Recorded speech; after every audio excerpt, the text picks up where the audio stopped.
Bonjour, j'espère que vous allez bien. Bienvenue sur la chaîne Je peux pas, j'ai puzzle. Je suis ravie de vous retrouver aujourd'hui pour une vidéo dans laquelle je vais vous montrer toutes les techniques que j'adopte pour faire un puzzle de A à Z. Et il s'agira d'assembler ce joli 500 pièces, le Planned Paradise de la marque Hey.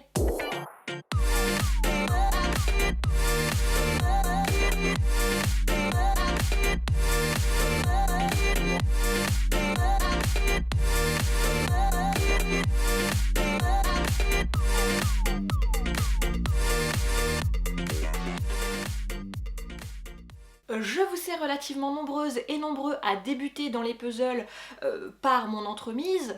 Je vous le dis en toute modestie, hein, je n'invente rien, c'est un fait. Je lis vos messages. Et justement, vous avez été plusieurs à m'envoyer des petits messages ces dernières semaines pour savoir si je pouvais vous proposer une vidéo conseils, techniques, astuces, etc.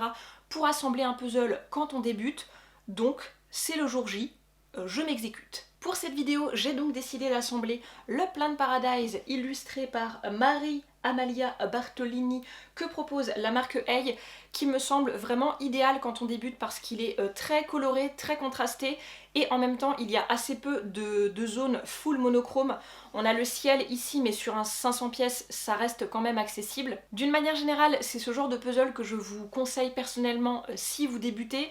Après, si vous vous sentez de vous lancer directement dans un 1500 pièces avec plusieurs zones monochromes, go! Mais je pense quand même que pour se mettre le pied à l'étrier, un petit 500 pièces bien contrasté, bien coloré, c'est l'idéal. L'important dans tous les cas, c'est que le puzzle vous plaise. Vraiment, choisissez une illustration qui vous parle, que vous trouvez jolie, qui vous met en joie quand vous la regardez. Sur ces belles paroles, je vous laisse avec l'assemblage du Planned Paradise, ma voix off pour vous partager toutes mes petites techniques, et je vous retrouve juste après. Je vous conseille dans un premier temps d'analyser entre guillemets le puzzle que vous vous apprêtez à assembler, de regarder un petit peu comment il se compose et de vous faire en quelque sorte un plan d'assemblage au moins dans votre tête.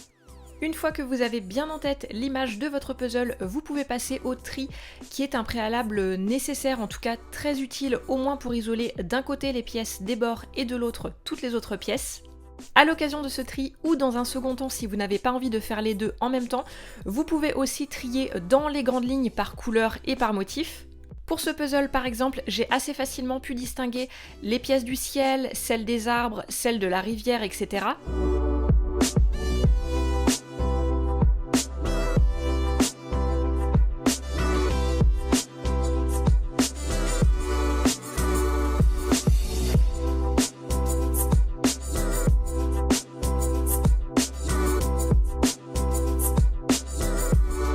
Une fois votre tri terminé, je vous conseille de commencer par assembler les bords. Ça va vraiment vous donner le cadre entre guillemets de votre puzzle et ça rendra l'assemblage derrière beaucoup plus facile.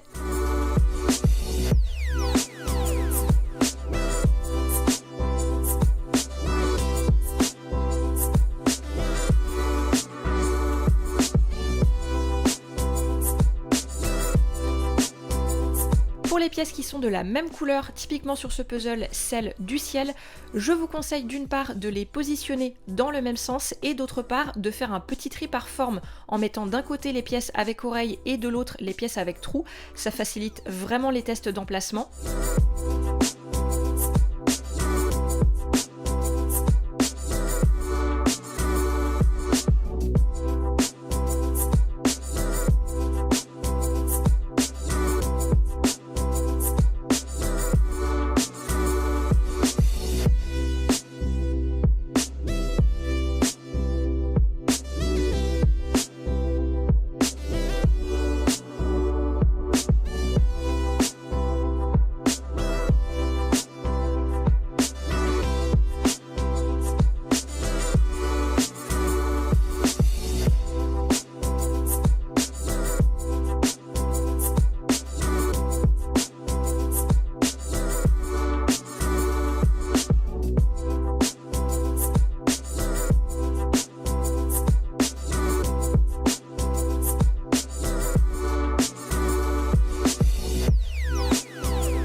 fois vos bords assemblés, vous pouvez vous attaquer à l'intérieur du puzzle en y allant par zone, par motif. Sur celui-ci, j'ai commencé par les arbres qui me semblaient être les parties les plus faciles et dont j'avais très facilement pu isoler les pièces lors du tri.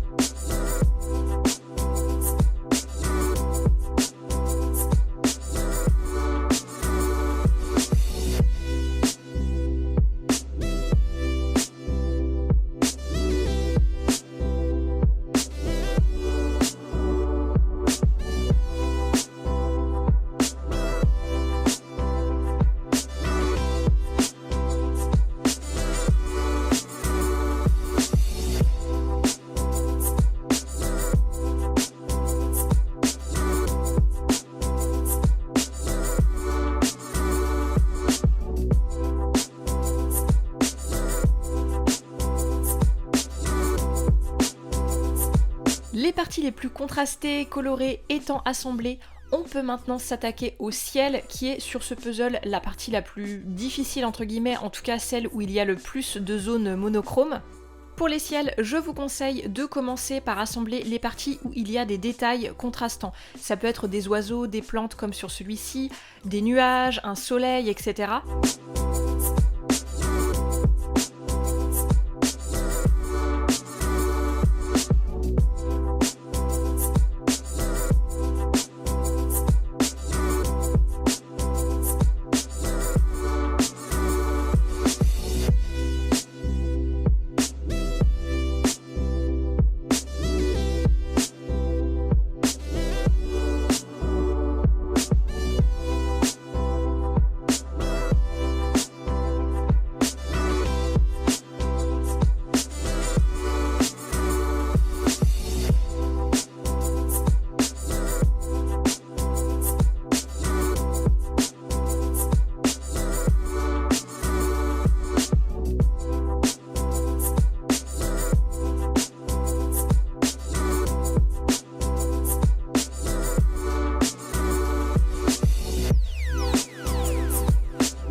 Une fois qu'il ne vous reste que des pièces monochromes sans aucun détail, je vous conseille de toutes les trier par forme, ça va vraiment vous faciliter l'assemblage. Pour les endroits par exemple où il manque une seule pièce, vous allez passer beaucoup moins de temps à chercher la pièce en question.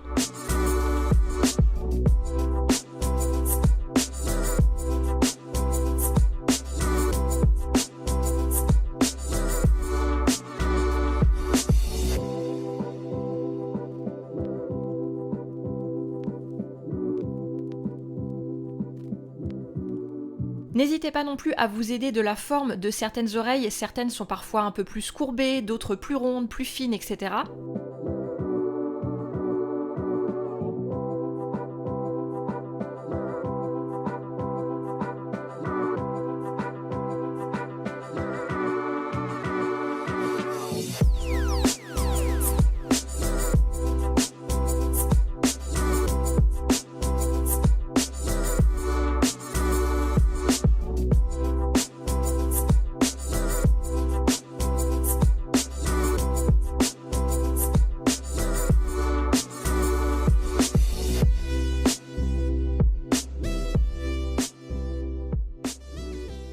Alors, ces petites techniques et astuces vous ont-elles aidé, éclairé?